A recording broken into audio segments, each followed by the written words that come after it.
This is probably the first watch from Wise that I'm reviewing that I've not been able to bond with or fully appreciate. Now, that's not saying that the watch is not good. In fact, the watch is very good. With its 904L stainless steel, the exceptional lume properties, it's really surprised me in quite a few areas, for sure. However, personally for me, it's let me down in 1 or 2 areas which I really want to share with you guys today. Now I'm going to try to keep this review as neutral and objective as possible, because when you don't bond with a watch, sometimes you have to dig deep to search why. And with this watch, I'm going to share that with you. Let's check it out.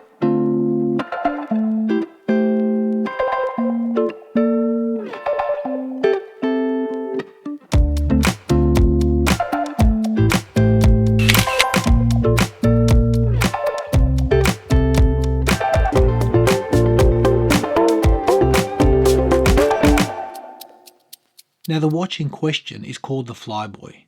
It's a pilot style watch. It's inspired by one of the fighter aircrafts that were built in Thailand, and I think this finalized product in my hand, it's just like all of Wise's watches. It's exceptionally finished, very good tolerances, mechanically flawless, and everything that I've come to expect from this brand. But some of the design elements for me are a little bit questionable, and I want to share that with you today.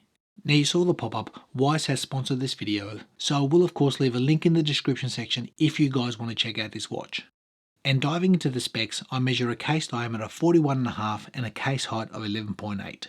That lug to lug is 49.6 and a lug width of 20. Now that crown, which is surrounded by crown guards, is a 7mm signed screw down crown. The watch offers 100 meters of water resistance, and the total weight on the supplied leather strap comes in at exactly 93 grams. Now looking at that overhead, you can see that the watch is sitting nicely. Even that lug to lug of 49.6 is still fine.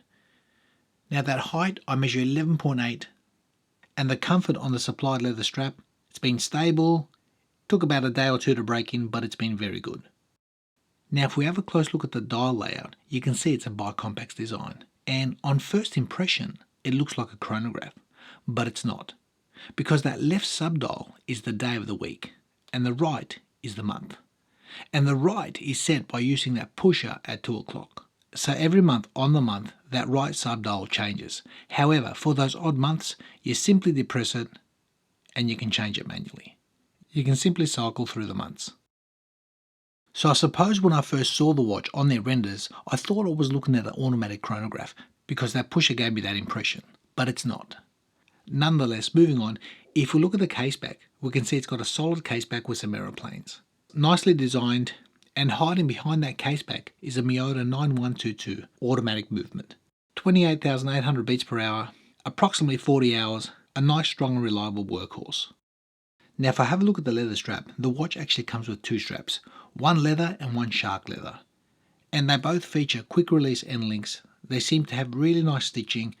As I mentioned, it took about a day and a half to break in, but after that both straps seem to be very comfortable.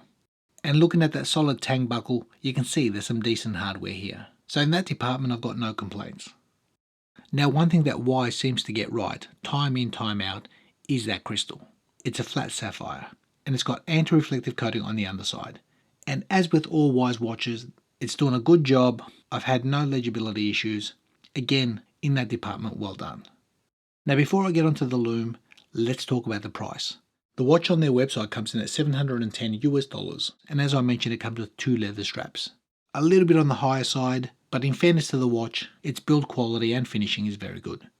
Now you also notice that there's some cutouts with the Arabics, and those Arabics are all lume filled. And speaking of that lume, this is the hero of this watch. As with all Wise watches, I've never had complaints with the lume. And this one here features BGW9 Superluminova. It is incredible. Really, top marks.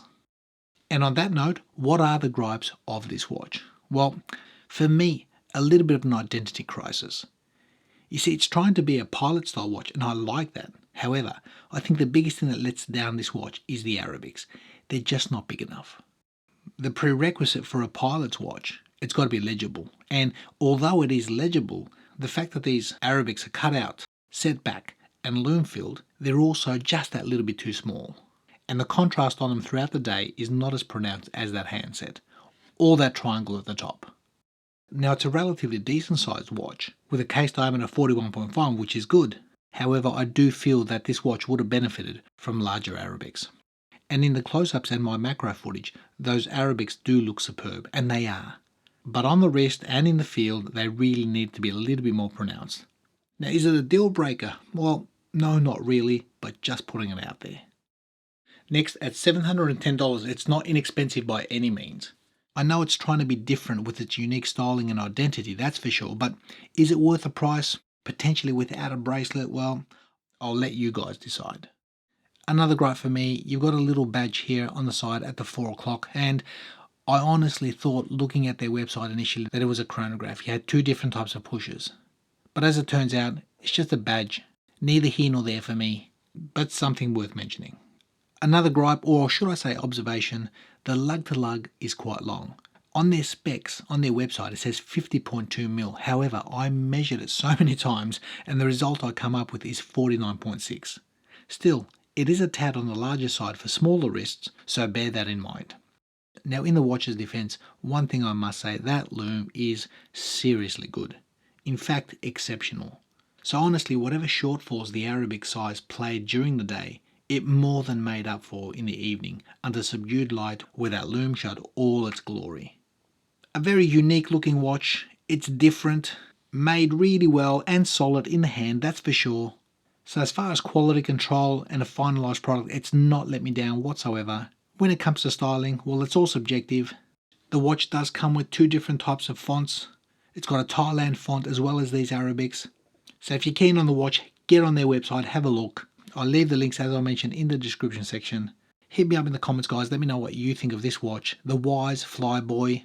A slightly different bicompax with a monopusher and a screw down crown to secure that 100 meters of water resistance.